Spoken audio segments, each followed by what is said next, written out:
오랫동안 남을 관찰해 왔습니다. 그는 정장을 입고 있었고 얼굴은 창백했으며 눈은 검은색이었습니다. 매일 퇴근 후 그가 문 앞에서 뛰어다니는 것을 보았고 그때 저는 집에 돌아왔습니다. 제 또 다른 남자, 제 아버지도 제가 잠든 순간을 틈타 침대 위로 올라와 저와 경쟁했습니다. 오랫동안 좋았는데 이제 더 이상 기다릴 수 없었습니다. 제가 그를 한 번 때리자 그는 바로 아래로 굴러떨어졌습니다. 그는 몇 번 굴렀고 그의 눈은 두려움에 찬 눈빛으로 저를 바라보았습니다. 그녀는 저를 보았습니다. 제 14번째 생일 이후였을 것입니다. 우리 가족은 좀 특별합니다. 엄하게 말하자면 함정이었고 좋게 말하면 진짜였습니다. 어렸을 때 저는 항상 주변에 온갖 유령과 악마들이 보였습니다. 저는 숨바꼭질을 했습니다. 검고 검게 꼬리를 돌리면서 말이죠. 이 엄마들은 정말 멍청했습니다. 숨바꼭질을 하다가 소시지병에 몸을 던졌고 가족도 없이 그 안에 갇혔습니다. 빙글빙글 돌아가는 꼬리를 너무 세게 쳐서 머리가 날아갔습니다. 할아버지는 어머니를 잡는데 전문가셨기에 제가 할 때마다 어머니를 봤다는 사실을 할아버지께 말씀드리지 않았습니다. 안 그랬으면 어머니 친구들이 다 죽었을 테니까요. 나중에 제 할아버지께서 돌아가시면서 저에게 보호카드를 남겨주셨습니다. 빙글빙글 돌아가신 후로 그 꼬리를 다시는 보지 못했습니다. 어머니 14번째 생일날 오토바이를 타다가 실수로 보호카드 아래로 떨어졌습니다. 저를 지켜보던 빙글빙글 돌아가는 꼬리는 키가 크고 다리 전체가 황금 비율로 최고라고 할 수 있는 길고 가느다란 다리를 가지고 있었습니다. 잘생긴 얼굴에 오뚝한 코, 얇은 입술, 눈썹, 그리고 밝은 달빛 같은 눈을 가지고 있었습니다. 다만 입이 빙글빙글 돌아가는 것 이상은 아니었습니다. 눈은 어두웠고 입술은 너무 붉어서 붉은 강물을 마시라고 권했습니다. 보통 사람들은 아마 그를 강간범이라고 생각했겠지만 저는 온갖 모양의 빙글빙글 돌아가는 꼬리를 보는데 익숙했습니다. 갑자기 그렇게 잘생긴 꼬리를 보니 조금 불안해서 그냥 그를 멍하니 바라보았습니다. 그는 나에게 너무 놀라 고개를 숙였다. 그의 긴 속눈썹은 아주 길었고 그의 손가락은 길고 가늘어서 마치 작은 아내 같았다. 충분히 본 후 나는 돌아서 집으로 갔다.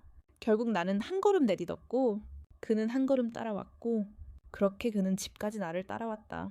나는 문을 열었고 그는 고개를 내밀었다. 나는 뒤로 기대앉아 그를 마주할 수 있었다. 그는 깜짝 놀라 몇 미터 뒤로 물러났고 그의 아름다운 눈에는 공포가 가득했다. 다음 순간 그는 춤을 추며 나를 쏘겠다고 위협했다.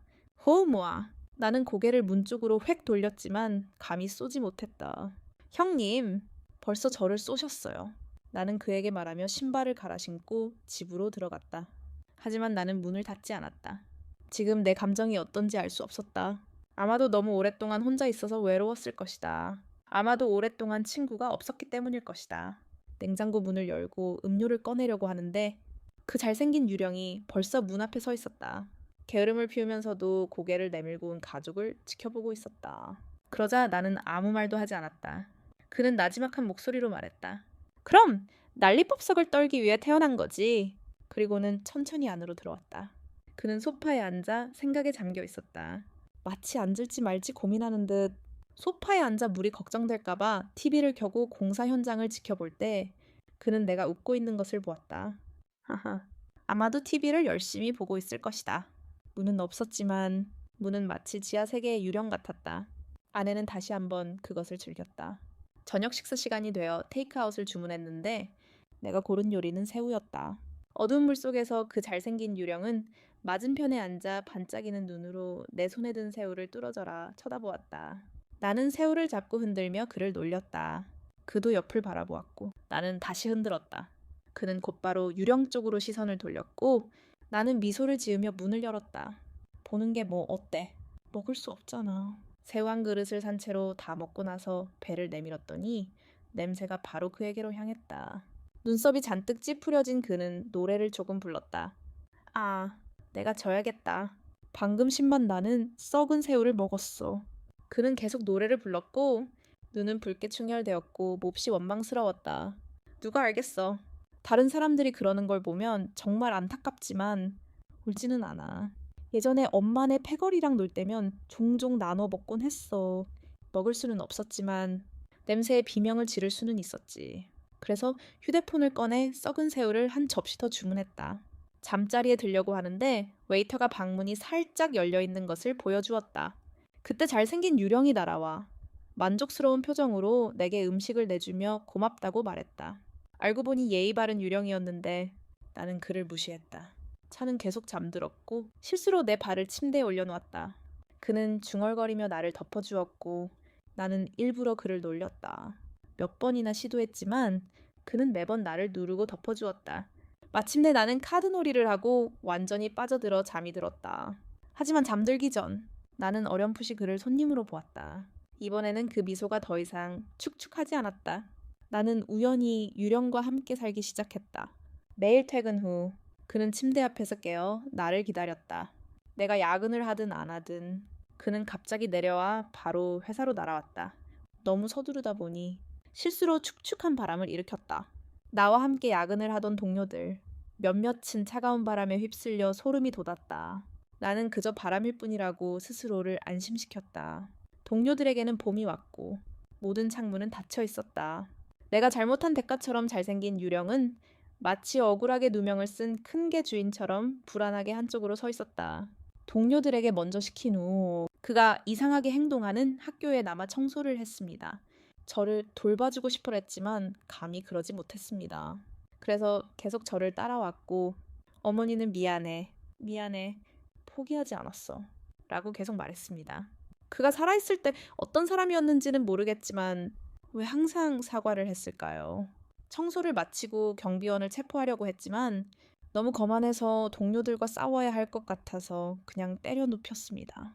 돌아오는 길에 잘생긴 귀신은 그렇게 따라오지 않았습니다. 얼굴은 무표정하지 않고 매우 진지했습니다. 그런데 수업 도중에 야생 고양이 한 마리가 튀어나왔습니다. 소녀의 머리카락을 막았지만 망설임 없이 저를 가로막고 손을 뻗어 가버려 라고 소리치며 위협했습니다. 지루해질 때까지 기다렸습니다. 나무가 이렇게 되면 개미도 신경 쓰지 않을 텐데 고양이는 말할 것도 없습니다. 야생 고양이도 그를 본 듯 털이 곤두서고 등을 굽히고 목에서 낮은 소리가 났습니다. 다음 순간 그것은 그의 얼굴을 똑바로 겨누며 말했다. 나는 이 유령이 그저 보기 좋게 보이려고 그의 얼굴을 빨아들이는 줄 알았는데 지나치면 지나칠 거라고 생각했다.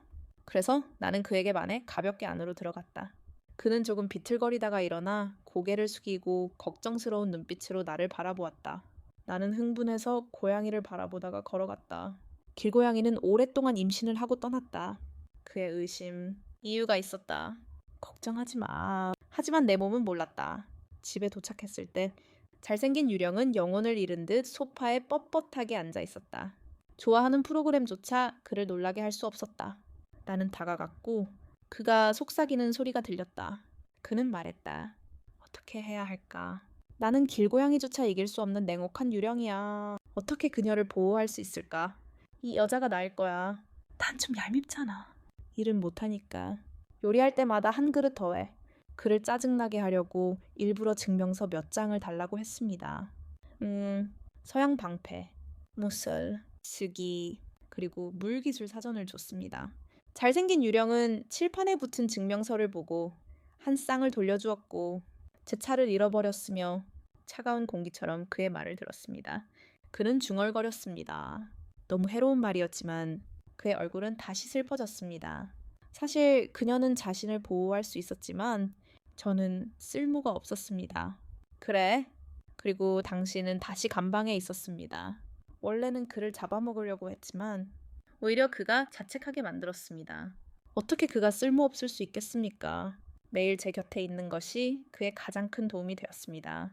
저는 그에게 진실을 말해야 할지, 제가 정말로 그를 봤다고 말해야 할지 물었습니다.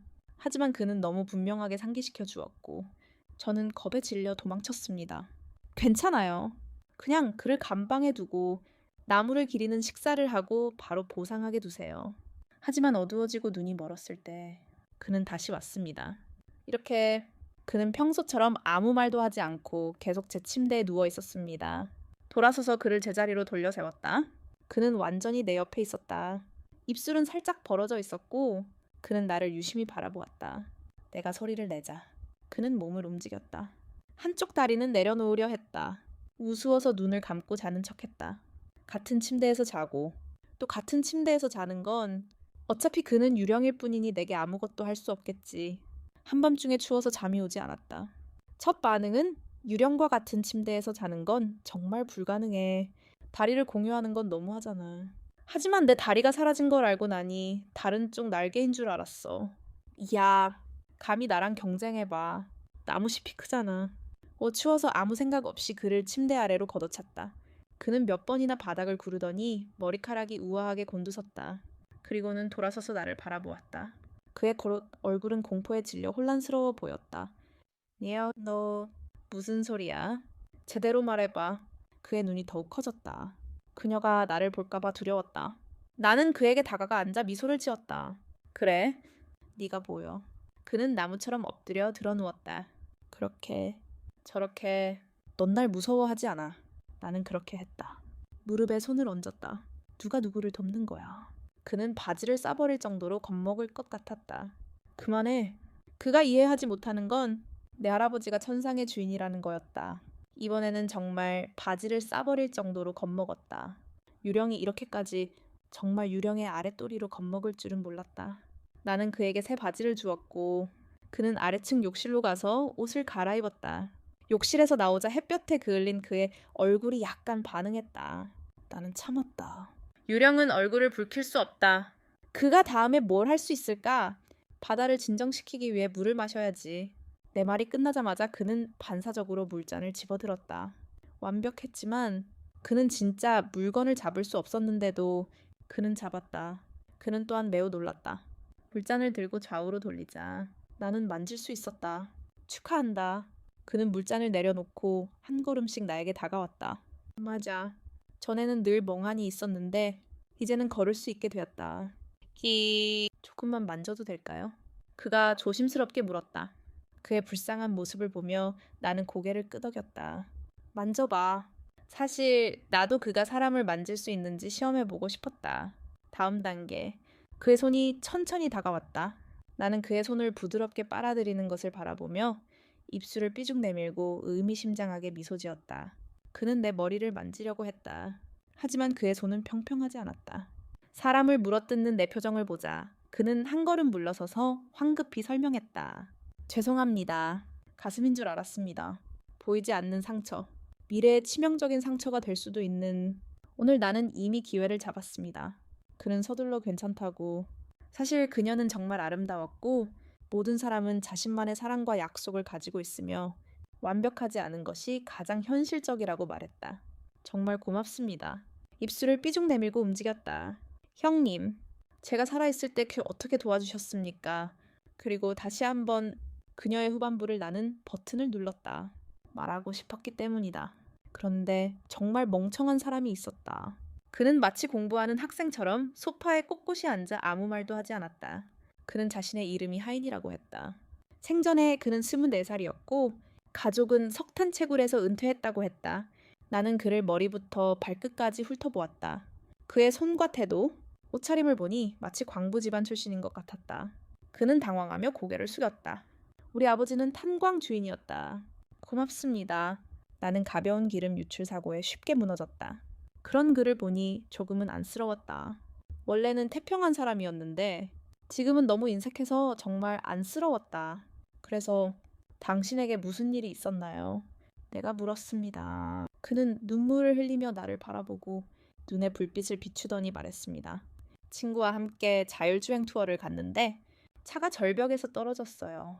2명이 산사태와 홍수를 겪었고 2명이 사망했습니다. 그는 나를 따뜻하게 바라보았습니다. 나는 가볍게 기침을 했습니다. 알았어. 닥쳐.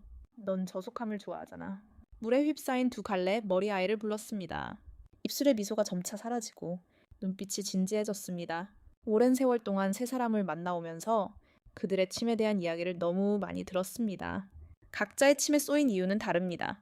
어떤 사람들은 분노에 차서 침을 뱉습니다. 이 유형은 종종 사악함에 거친 기운을 지니고 있습니다.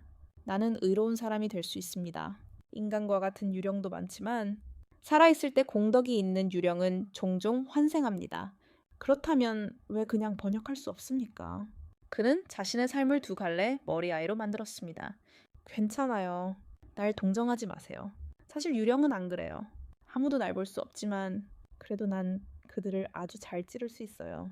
그의 머리가 참 다행이에요. 순진한 유령은 봤지만 이렇게 순진한 유령은 처음 봤어요. 아, 잠깐 여기 머물 수 있을까요? 그는 나를 유심히 바라보며 당신에게 방해가 되지 않을 거라고 장담합니다. 라고 말했습니다.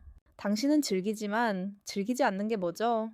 이미 나와 경쟁하기 시작했는데 누가 배려하라고 했나요? 그럼 잠깐 여기 머물면 됩니다. 하지만 먼저 3가지 조건을 정해야 합니다. 사실 제가 동의한 3가지 조건은 아주 간단합니다. 나와 경쟁하지 마세요. 공연에 대한 사과로 하루에 채 진주 2개를 보내지 마세요. 매일 퇴근할 때까지 기다릴 필요가 없습니다. 마지막으로 지희에게 의견이 있습니다. 선생님이 문을 열어주실 테니 저는 그가 자신의 의견을 말할 수 있도록 허락합니다.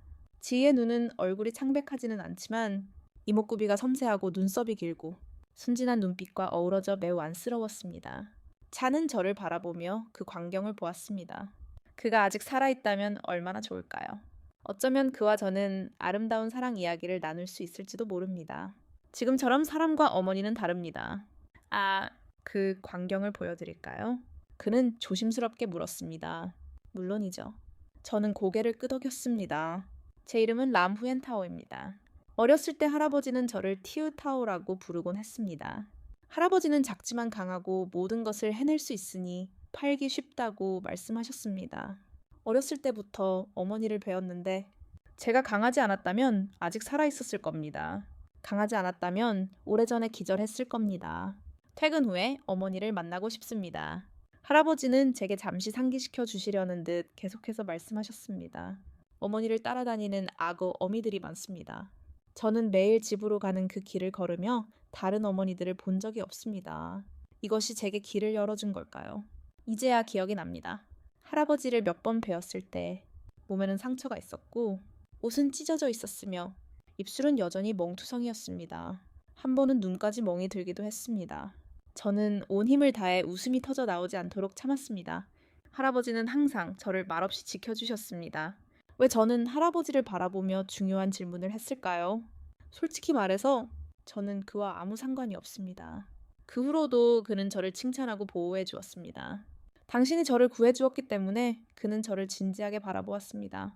저는 저를 가리켰고 저는 그를 구했습니다. 그 후로는 아무것도 기억나지 않습니다.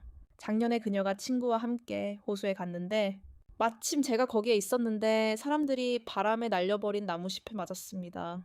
그들은 대담할 수 없었습니다. 그녀가 지나간 덕분에 움직일 수 있었습니다.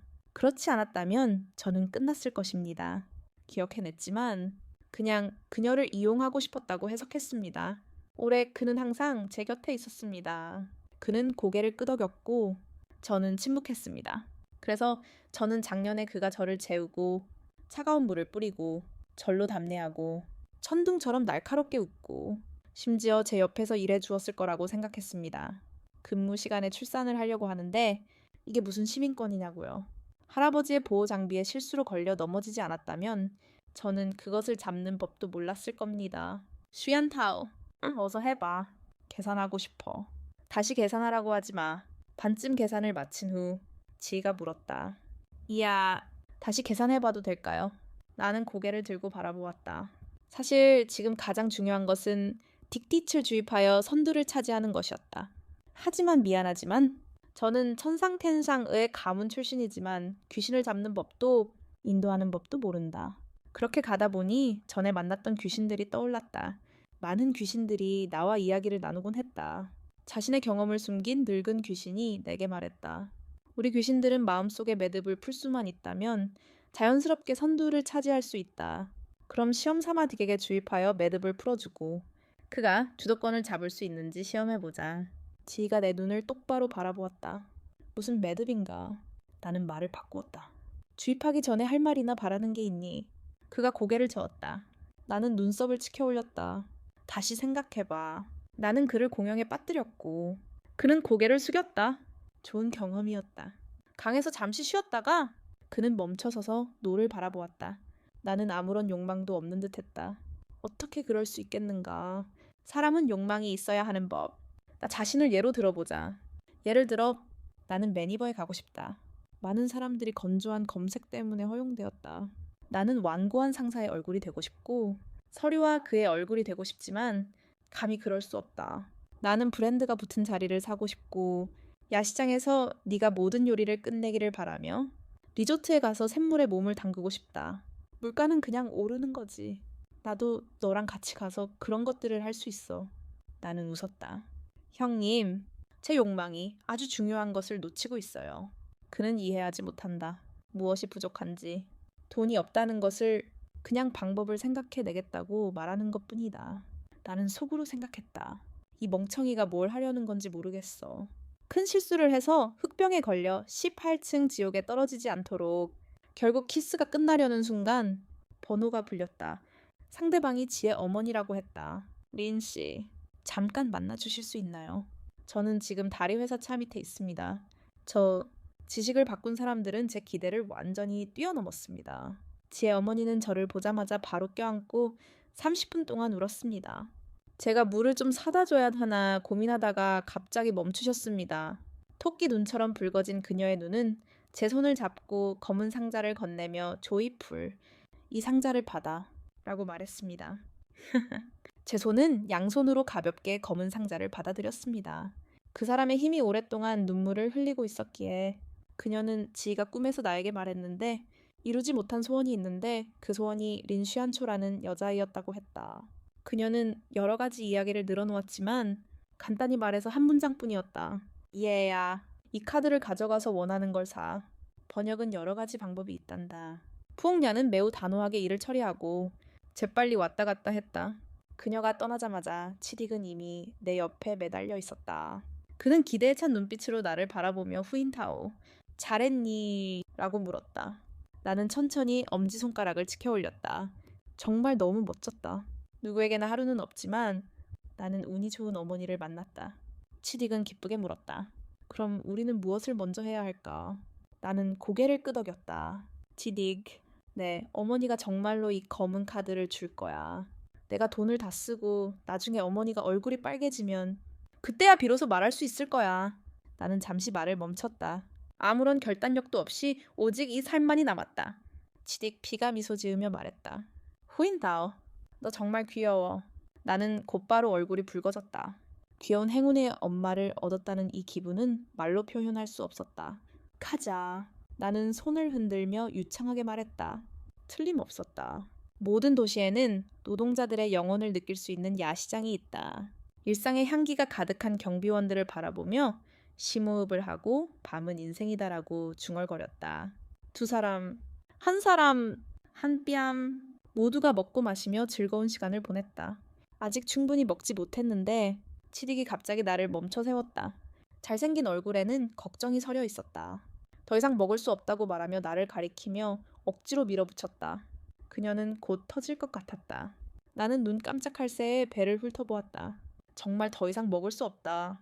집에 가자. 내일은 계속 싸워야 한다. 그냥 쓰러질까 생각하던 차에 갑자기 고학력의 남자가 차가운 얼굴을 하고 나타났다. 온몸이 떨리며 거의 반사적으로 치딕을 뒤로 끌어당겼다. 치딕이 내 쪽으로 끌려와 굳건히 서더니 당황한 듯 물었다. 무슨 일이 일어났는지. 젠장. 아무 말도 하지 마. 천상 마스터야. 치딕의 샘이 굵어. 마치 신통한 인연이라도 있는 듯 상대방이 곧바로 내게로 걸어왔다. 하지만 그가 점점 더 가까이 다가오는 것을 보고 치딕이 조금만 움직여도 분명 발각될 것이다. 나는 황급히 위험한 생각을 떠올렸다. 치딕, 빨리 내 몸 안으로 들어와. 이건 안 돼. 선택지는 두 가지뿐이야. 하나는 천상 마스터에게 끌려가는 것이고 두 번째는 내 몸 안으로 들어오는 거야. 치딕이 곧바로 내 안으로 들어왔다. 그가 들어오는 순간 내 눈은 어두워졌지만 나는 금세 의식을 되찾았다. 그때 내 눈에 번쩍인 것은 주연이었다. 안녕! 오랜만이야. 나는 손을 들어 인사했다. 린스위안풀. 드디어 찾았어. 그가 말했다. 그의 목소리는 날카로웠다. 그 모든 즐거움 속에서 나는 그의 이마에서 작은 눈이 떨어지는 것을 느꼈다. 주현. 할아버지의 주치의였다. 그는 젊은 아가씨였고 할아버지는 이미 그에게 돌멩이를 차는 것을 그만두라고 하셨다. 나와 주연 역시 함께 자라면서 까다롭거나 천생연분처럼 어울렸다. 나중에 할아버지는 어머니를 쉽게 사로잡았지만 특별한 재능을 타고나서 이미 달인이 된 듯했다. 그러다 할아버지가 돌아가시고 주연도 이사를 가면서 나와 주연은 점점 멀어졌다. 그의 차가운 눈빛은 마치 나를 꿰뚫어 보는 듯 말없이 나를 바라보았다. 나는 멀쩡한 척했지만 그는 눈을 찡그리며 고개를 살짝 저었다. 그리고는 무슨 일 때문에 왔으니 잠시 머물 수도 있다고 말했다. 나는 긴장했다. 얼마나 걸릴까? 1년, 2년이면 온 가족이 싸우겠지. 씬! 2년이면 아직 핥을 수 있을 거야. 완즈! 2년이면 너무하잖아. 나는 애써 태연하게 굴었다. 왜 이렇게 오래 머물렀을까? 애써 부드럽게 굴었다. 아이는 하나뿐이었지만 상황은 꽤 복잡했다. 그가 의미심장한 눈빛으로 말했다. 나는 다시 침을 흘렸다. 맙소사. 이제 됐어. 옷 가지러 가야겠다. 네가 날 밥 먹으라고 열어준 것과 다를 바 없잖아. 안녕! 나는 황급히 떠날 채비를 했는데 그가 갑자기 나를 불렀다. 나는 기쁘지 않았다. 마음속으로는 끝났어. 정말 끝났어 라고 소리쳤다. 그는 내 곁으로 걸어와 내 손에서 부적을 꺼내 건네주었다. 내가 가지고 있어. 할아버지가 나에게 준 거야. 이건 네 할아버지의 부적이야. 네가 받았으니 올라갈 때 조심하고 다시는 잃어버리지 마. 고맙다는 말을 하고 싶었지만 마음속으로는 몹시 망설였다. 부적을 받으면 그 힘이 내 움직임에 영향을 미칠 것이다. 하지만 받지 않으면 내 성격상 분명 무심한 눈으로 나를 쳐다볼 것이다. 나는 그의 입술을 깨물며 말했다. 부적을 가져가. 헛소리 좀 하고 도망가. 토끼보다 더 착하잖아. 내가 도망치지 않으면 다시 망가질 거야. 그 후 나는 그 작은 신비의 관찰 범위를 떠나기로 결심했다. 나는 즉시 잎을 던졌다. 내가 집에 도착했을 때 나는 찌닷을 내 몸에서 불러냈다. 그러나 아무런 움직임도 없이 전화를 걸자 나는 진정되기 시작했다.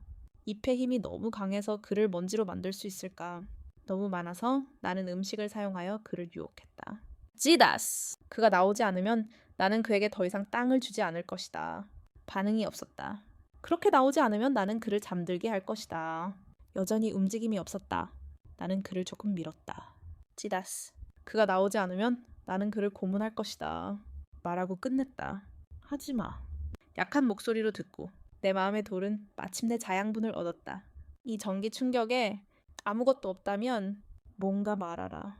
그것은 나를 죽음으로 몰아넣었다. 말한 후 나는 무언가 잘못되었다고 느꼈다. 충격은 이모에게서 왔다. 이런 말을 듣고 애인과 사랑을 나누는 것 같다는 생각이 들자 찌닷은 내 몸에서 멀어져 갔다. 곧 상실을 마주할 참이었다. 내게 게으르지 마. 그의 영혼이 전보다 창백해진 것을 알았다. 몇 번이고 덩치 큰 남자들에게 얻어맞은 그의 더럽고 고운 얼굴은 더욱 창백해졌다. 나는 순순히 그에게 키스하려 했지만 내 손은 그의 몸을 관통했다. 찌닷은 또한 내가 오랫동안 그에게 주고 싶었던 정수가 눈 깜짝할 새의 잎사귀에 의해 본래 모습으로 돌아갔다는 것을 깨달았다. 후옌타오. 좀 피곤해. 좀만 더 느낄 수 있을까? 몇 마디를 한 후 그는 눈을 감고 사랑스럽게 소파에 쓰러졌다. 하지만 찌다시 의자 위에 나타났다 사라지는 것을 보며 마음이 무거워졌다. 샘가. 그는 더 이상 나와 함께 있을 수 없어. 첫 번째 아내는 내 계획을 따르고 그의 맹점을 찾아 해결을 돕고 그녀가 주도권을 잡을 생각이었다. 하지만 이제 그가 나와 함께 있는 것이 가장 위험해졌다. 조금만 부주의해도 영원히 초월할 수 없을지도 모른다. 나는 의자 옆에 앉아 그를 바라보았다. 아마도 내가 가까이 있었기 때문일 것이다. 원래 밋밋했던 그의 모습이 점점 더 선명해졌고 그는 그저 눈을 감고 있을 뿐이었다.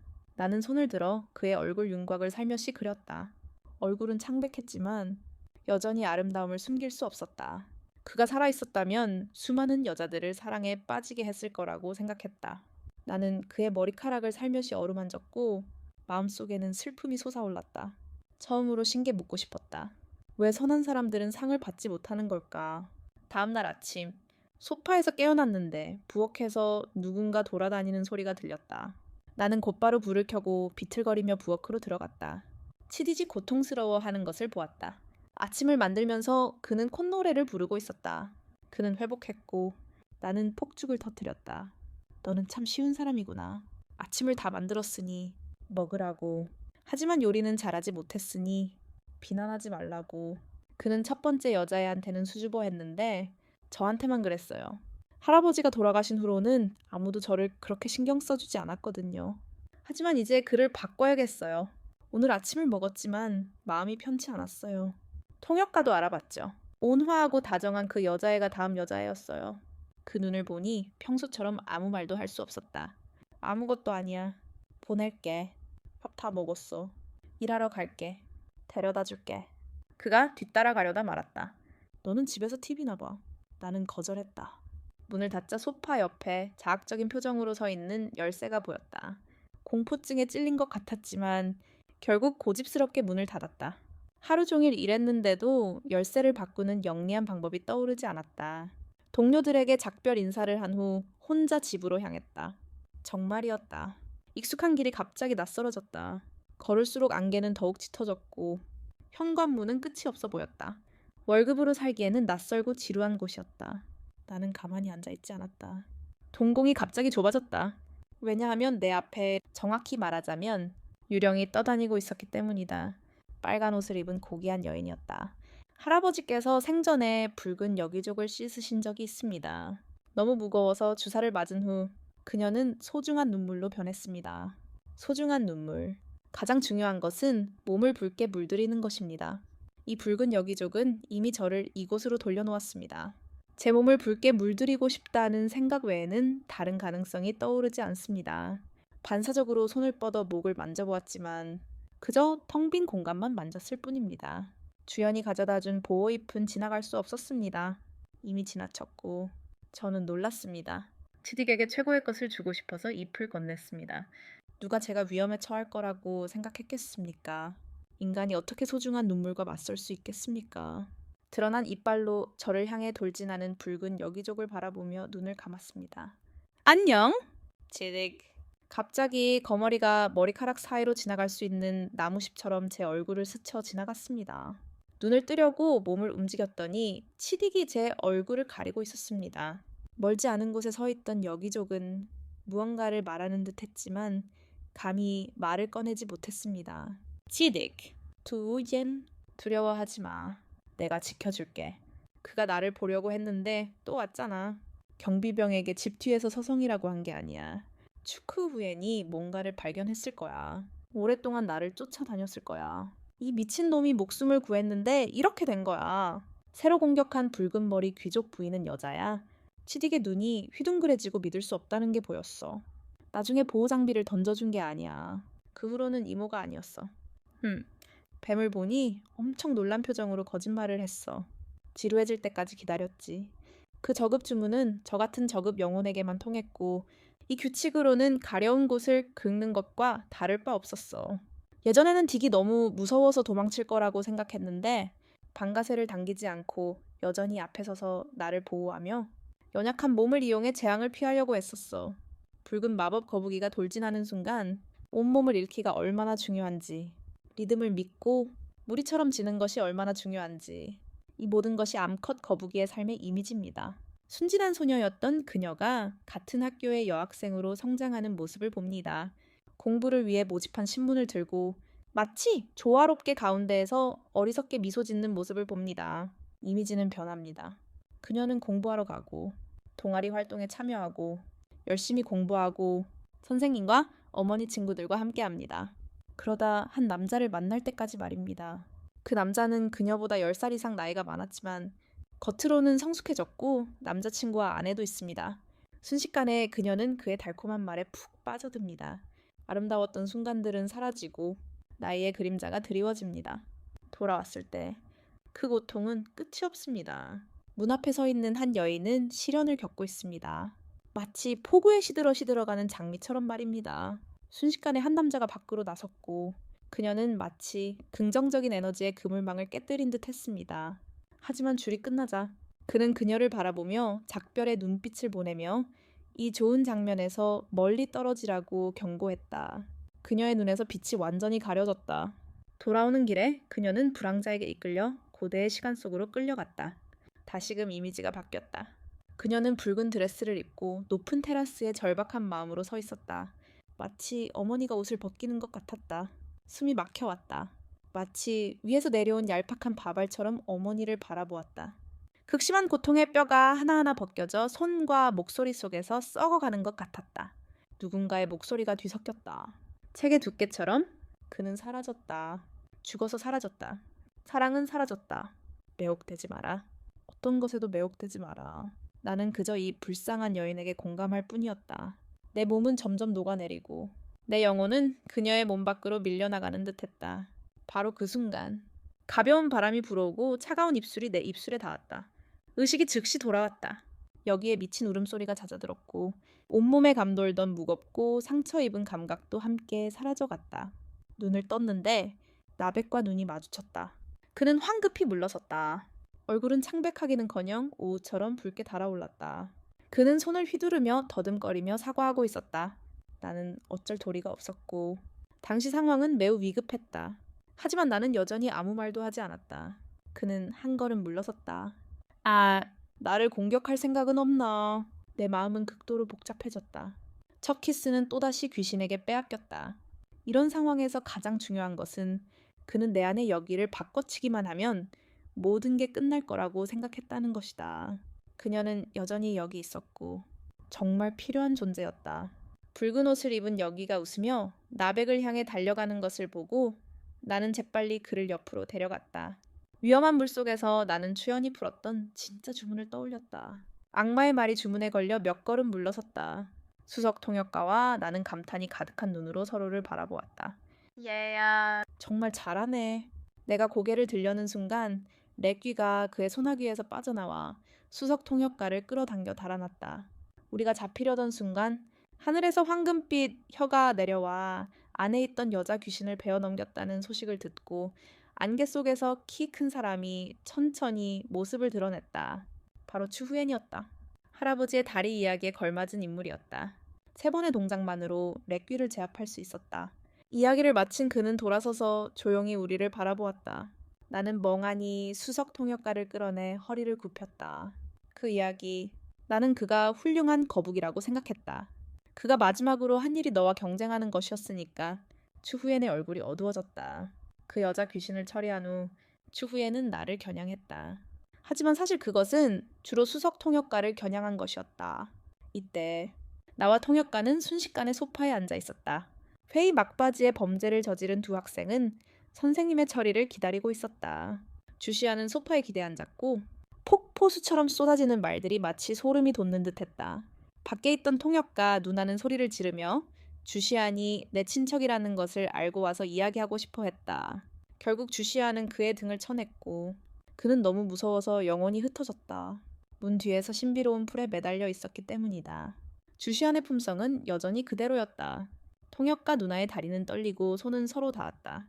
왜냐하면 선생님은 오랫동안 말을 더듬으며 말을 잇지 못했고 주시아는 계속해서 마법 무기를 꺼냈다. 신비로운 풀을 좋아해서요. 통역가 누나는 재치 있게 그날의 나이를 바로 받아들였다. 말을 마친 그는 당황하며 고개를 숙였고 얼굴은 약간 창백해졌다. 그녀가 좋아요. 주연은 다시 텅 비어 있었다. 겉보기에는 2 얼굴이 아니었고 그는 사람이었다. 평민들은 갈라져 있었는데 그가 그녀를 좋아한다면 결과는 어땠을까? 현실에 정면으로 맞서며 그녀는 슬프게 고개를 숙였다. 그의 눈은 어두워졌다. 나는 많은 것을 알고 있었지만 나는 여전히 그것을 좋아했다. 추쿠엔이 나를 돌아보았다. 너는 어때? 갑작스러운 질문에 나는 조금 더 가까이 다가갔다. 내가 대답하자 그녀의 번역이 멈춘 것을 보았고 그녀의 눈은 기대로 가득 차 나를 바라보고 있었다. 나는 조금도 망설이지 않았다. 나도 그를 좋아했다. 추쿠엔이 제때 입을 열었다. 아내가 덧붙였다. 그가 인간이든 귀신이든 나는 이미 그를 선택했다. 하지만 나는 이렇게 말해야 했다. 지금 나게 추쿠엔은 섬에서 사랑을 묻는 까다로운 아버지와 다를 바 없었다. 내가 좀 더 조심하지 않으면 치디겜이 놀랄 것이다. 내 말을 듣고 치딕은 웃었다.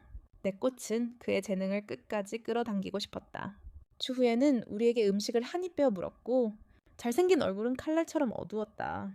그러니 이제 사랑은 어떨까? 추후에는 다시 미소를 지었다. 그녀는 인간이 되어 그녀에게 붙어 있을 것인가?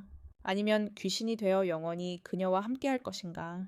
지도 문제의 심각성을 깨달은 듯 식탁에 앉은 사람의 밝은 눈빛이 어두워졌다. 그는 오랫동안 침묵하다가 마치 결심한 듯 말했다. 현타오. 너는 항상 약할 평범한 사람을 찾아야 해. 우리는 맞지 않아. 형, 방금 고백했는데 얼마 전에 그는 내 첫 키스를 훔치고 5장의 연애 카드를 냈다.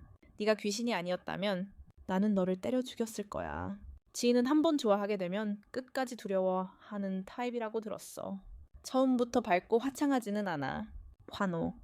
그가 나를 그 귀신의 유혹에서 끌어내지 않았다면 나는 목숨을 잃었을지도 모른다. 지인은 거의 진지하지 않아. 현타. 고집하지 마. 우리는 음향으로 갈라져 있으니 고집할 리가 없어.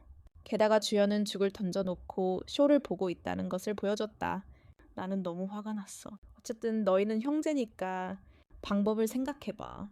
지적이 아이를 끌고 있다는 것을 알고 난 후 주연은 그를 대하는 태도가 소녀에서 천천히 존경하는 것으로 많이 바뀌었다. 귀신이 사람에게 키스하게 하는 것은 사실 주연보의 채널에 이야기를 올리는 문제였다. 그는 깊은 구름에 키스하고 그의 영혼이 일시적으로 몸을 떠나면 여전히 방법을 생각할 수 있었다. 하지만 이제 몸조차 없어지자 그는 영혼을 머릿속에 넣기로 했다. 지적이와 나는 둘 다 침묵했고 주연이 옳았다. 치딕은 사람이 되고 싶어 안달이 났지만 나와 치딕은 아무런 결과도 얻지 못했다. 나는 불평했다. 그녀의 첫사랑이 이렇게 끝날 줄은 몰랐다. 그날 처음부터 그녀를 괴롭히지 말았어야 했다. 나는 내가 조금이라도 진정할 수 있도록 애썼지만 내가 평정을 되찾았을 때 치딕은 이미 사라져 있었다. 나는 깨어나 그가 나를 끌고 간 곳들을 뒤졌고 그가 숨어 있는지 확인하기 위해 남자 화장실까지 들어갔다. 하지만 아니, 그는 이 세상에서 사라진 것 같았다. 그래서 나는 이 문제를 그냥 내버려 두기로 했다. 추후에는 마침내 진실을 말했고 그냥 통역하고 떠났다. 혼자 가. 그는 어디로 갔지? 나는 그의 셔츠가 필요했어. 반복해서 물었다. 추후에는 생각했다. 후엔타오. 진정해. 치딕 자매도 너에게 최선을 바랐을 뿐이야. 그를 잊어. 그를 잊어? 말하기는 쉽지. 나를 따라다니는 그의 눈을 어떻게 잊을 수 있겠어. 지금도 여전히 나를 따뜻하게 보호하고 있어. 내 다리를 조금씩 잡아주며 대답해주던 그 손을 어떻게 잊을 수 있을까. 눈을 뜰 때마다 그가 내 옆에 완전히 누워있는 것을 어떻게 잊을 수 있을까. 이제 그를 잊으라고 해. 그건 불가능해. 주연은 나를 사방에서 바라보며 약간 놀란 표정을 지었다. 이번 생에 나는 그를 2번 초대했는데 첫 번째는 주연이 떠났을 때였다. 2번째는 할아버지가 눈을 가졌을 때였고 이번이 3번째다. 주인은 한숨을 쉬었다. 정말 그를 그렇게 좋아해. 나는 눈물을 흘리며 진실을 말했다. 그가 아니었다면 나는 평생 독신으로 지냈을 것이다. 주연은 오랫동안 침묵을 지켰고 그런 다음 부드럽게 할아버지 후옌타오. 당신은 정말 고집이 세다. 다음 해에 나는 이사로 승진했고 건축을 했고 집을 갖게 되었는데 너무 유용해서 땅을 짚을 시간도 없었다. 나는 아직 마지막 균형을 이루고 있었기 때문에 아무도 그 이유를 이해하지 못했다. 오직 나만이 내가 누군가를 기다리고 있다는 것을 알았다. 그날 소개팅 중 막 자리에 앉았는데 익숙한 목소리가 들렸다. 후엔타오였다. 나는 멈춰섰다. 내 앞에는 치딕과 얼굴 생김새가 7부분이나 비슷한 남자가 서 있었다. 눈썹이 많은데 누구세요? 당신의 이름은 칠함이고 오늘 내가 약속을 잡은 사람이었다. 그는 미소를 지었고 그의 눈은 바람과 뼈처럼 부드러웠다. 그의 눈은 너무 익숙해서 나는 잠시 후 그가 칠함이라고 생각했다. 그녀는 악수를 청하기 전에 오랫동안 건조하고 날카롭게 나를 살펴보았다. 우리의 손이 닿는 순간 그들 중 한 명이 곧장 달려와 내 머리를 잡았고 그는 사방으로 날아갔다. 나는 갑자기 사람들을 더 때렸고 반사적으로 그에게 치딕이라는 사촌이 있냐고 물었다. 람 호옌다오. 나는 치딕이다. 그는 매우 가까웠다고 말해야 했다. 나는 사나웠다. 치딕은 망설임으로 가득 차 있었습니다. 잠시라도 믿을 수 없겠지만 저는 정말 치딕입니다. 사촌 칠함의 몸에 있었던 것뿐입니다. 이 문제를 알아내는데 밤새도록 걸렸습니다. 그해 치딕이 작별 인사도 없이 떠난 것이 아니라 비트 후엔이 정한 것이었습니다. 처음에 비트 후엔은 치딕을 대신 보내려고 했지만 여전히 얽혀 있어서 세상에 나올 수 없다는 것을 알게 되었습니다. 그래서 비트 후엔은 그를 안전한 곳으로 데려갔고 자연스럽게 그를 최면 상태에 빠뜨렸습니다. 나중에 비트 후엔은 칠함이 그 남자를 만나서 식물인간으로 만들었다는 것을 알게 되었습니다. 칠함의 뇌가 작동을 멈추자 비트 후에는 치딕이 그를 대신할 기회를 만들었습니다. 그래서 그는 이제 정신을 차린 유령이라고 생각합니다. 치딕은 약간 망설였습니다. 그렇게 말할 수 있습니다. 놀아라. 다른 방법이 있을까? 칠함을 위해 촛불 3개를 태우러 온 것 같아요. 당신을 바라면서요. 내가 얼마나 뻔뻔한지 알겠어요. 치딕이 나를 낮게 바라보았다. 치딕이 칠함의 몸으로 들어가지 않았다면 칠함은 항복했을 거예요. 이 몸은 어차피 결국 사라질 거예요. 그리고 당신은 그것을 이용해 다시 살 수 있어요. 노인이 준 기회로 여겨지기도 하고요. 분명 그럴 거예요. 기쁘기도 하고 슬프기도 해요. 그가 나를 찾아온 지 3년이 지났는데 다시 나가면 평생 개처럼 가짜 몸으로 혼자 지내야 할 것 같아요. 치딕은 할아버지가 항복하지 않을 거라고 부드럽게 번역했다. 그러고 나서 커피숍에서 밖에 있는 멋진 슈퍼카를 바라보며 머리가 아팠어요. 이 차는 귀신이 들린 걸까요? 정말 너무 화려해요. 치딕은 수줍음이 많아요. 지금은 친척 신분으로 살고 있지만 그의 스타일은 이미 스트리트 스타일이에요. 앉는 자세를 너무 많이 바꾸면 사람들이 의심할 테고 동정 어린 눈빛으로 몇 번 흘겨볼 거야. 와인 한 병을 플레이보이로 만드는 건 정말 쉽지 않아. 치딕이 나를 집으로 데려다 줬어. 익숙한 곳에 도착했을 때 그의 다정한 눈은 눈물로 가득 차 있었고 움직임이 가득한 나를 바라보며 이야기하고 수다를 떨었어. 너 멈춰. 와인 한 병을 온화하고 편안하게 둘 수는 없어. 치딕이 모든 연결을 끝냈지만 나는 정말 감동받았어. 감동적인 장면이 옳았어. 그럼 어떻게 갚을 건데? 치딕은 얼굴을 붉히고 어리석게 낮은 목소리로 말을 멈췄어. 네, 몸으로 갚을 수 있겠어. 나는 그를 흘끗 쳐다봤어. 몇 년 동안 저주를 받았지만 치딕은 그에게 조금도 불쾌해하지 않았고 여전히 이렇게 어리석고 순진했어. 하지만 좋아. 치딕과 나는 공식적으로 행복해. 하지만 여기서 그가 아직 유령이었을 때는 서로 만지는 것조차 아무것도 아니었어. 지금은 달라. 언제든 그를 안아줄 수도 있고 어둠의 곰처럼 그에게 매달릴 수도 있어. 어쨌든 그의 키 크고 검은 때 때문에 나는 그에게 내가 원하는 대로 인사할 수 있다. 당신은 내가 누군가를 필요로 한다고 느끼냐고 묻는다. 내가 사랑하는 사람은 치딕인 것은 분명하지만 이 몸은 다른 사람의 것이다. 나는 그저 그의 영혼을 사랑한다고 말하고 싶다. 그 영혼이 개에게 들어간다면 나는 평생 복종할 의향이 있다. 개야, 네가 무례하다고 생각해. 할아버지께서 말씀하시곤 하셨듯이 둘을 만드는 것은 껍데기일 뿐이고 영혼은 핵심이다. 나는 네가 치딕이라는 것을 안다. 그것으로 충분하다. 나는 또한 치디지 영혼으로 돌아가기 위해 몸을 빌리기로 한 것도 그가 내가 신경 쓰지 않을 것이라는 것을 분명히 알고 있기 때문이라는 것을 안다. 처음부터 우리는 같은 유형의 사람들이었다. 내일 너를 우리 엄마를 만나러 데려갈 수 있을까? 치디지 물었다. 나는 그에게 사진을 말했고 그를 꼬집었지만 어떤 엄마를 만났어. 그는 웃었다. 두 엄마, 치딕의 엄마, 나는 그녀를 만났다. 하지만 그녀는 여전히 나를 여기로 데려왔다. 나는 내 어머니가 내 어머니긴 하지만 자매가 많을까봐 조금 걱정이 된다. 네가 마음을 바꾸기 쉽다고 생각할까? 차가 없으니 이제 나는 그녀의 아들로 여겨진다. 나는 아무것도 아니다. 알고 보니 치린이 어머니를 만난 후 그녀는 한때 절망에 빠져 있었다. 치딕의 멀리된 어머니가 항상 아내 곁에 있지 않았다면 그녀는 아마 그것을 극복할 수 없었을 것이다.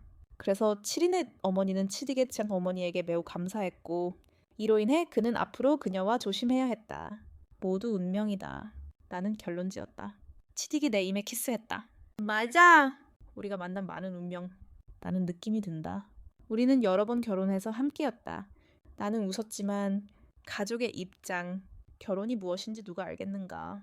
이는 학자이고 너는 두부를 파는 여자다. 결혼은 너는 거짓말쟁이가 아니야. 나는 공주다. 결혼은 아직 안 했어. 그가 내 입술을 막았어. 정식으로 찌닷의 어머니를 뵈러 갔어. 어머니는 정말 친절하셨어. 나를 보자마자 소중한 팔찌를 벗어 내게 주고는 앉으라고 하셨어. 한참 동안 이야기를 나누고 싶게 하셨지. 그 후 찌닷은 나를 자기 집으로 데려가 어머니를 뵈러 갔어. 찌닷의 웬디 어머니는 나를 보고 매우 기뻐하시며 미소 지으셨어. 얘야, 우리 가족 중에 이런 사람은 또 없구나. 나는 무슨 말을 해야 할지 몰랐고 잠시 침묵 속에 엄마, 앞으로 효도할게요. 라고 생각하며 눈물을 멈췄어. 어머니는 다정하게 고개를 끄덕이며 잘할게. 잘할게. 라고 말했어. 찌닷의 눈에서도 눈물이 멈췄어. 이번에 가족을 만났을 때 나는 달콤한 팔찌 2개를 받았어. 찌닷은 이제부터 내가 찌닷 가문의 딸이라고 말해줬어. 나중에야 그 2개의 팔찌가 수천 명의 친구만큼의 가치가 있다는 걸 알게 됐어요. 나는 조금 불안해서 그에게 물었다. 시다스. 네, 어머니는 일찍 돌아가셨고 너는 할아버지 밑에서 자랐어. 할아버지는 내 지위나 직업에 대해서도 아무 말도 안 하셨고 내 집안은 할아버지 집안에 비할 바가 아니었지. 지참금도 없었고 아파트랑 차만 있었는데 아파트는 아직 공사 중이었어. 지가 어리석게도 너만 있으면 되라고 내 머리를 쓰다듬어 주었지. 결혼식 날 마지막으로 수다스러운 소리가 들렸어. 그 옆에는 예쁜 얼굴을 한 여자가 있었지. 너무 화가 나서 그 소문을 들으러 갔어. 수대 머릿속이 가득 차서 이성을 잃었어. 오늘은 그 여자를 제대로 쳐다보지도 않고 계속 우리만 쳐다봤어. 하하, 아무것도 아니야. 그냥 너를 신우이라고 부르고 싶었을 뿐이야. 그 수대 매료되었지만 곧 웃음이 터져 나왔어. 그 여자를 보자 그의 눈빛은 얼굴만큼이나 부드러웠고 마치 나중에 온 것처럼 반짝였어. 초대장이 왔을 때 신우이와 나는 와인 한 잔을 마셨다. 닷 자매는 김이 모락모락 나는 옷을 입고 있었다.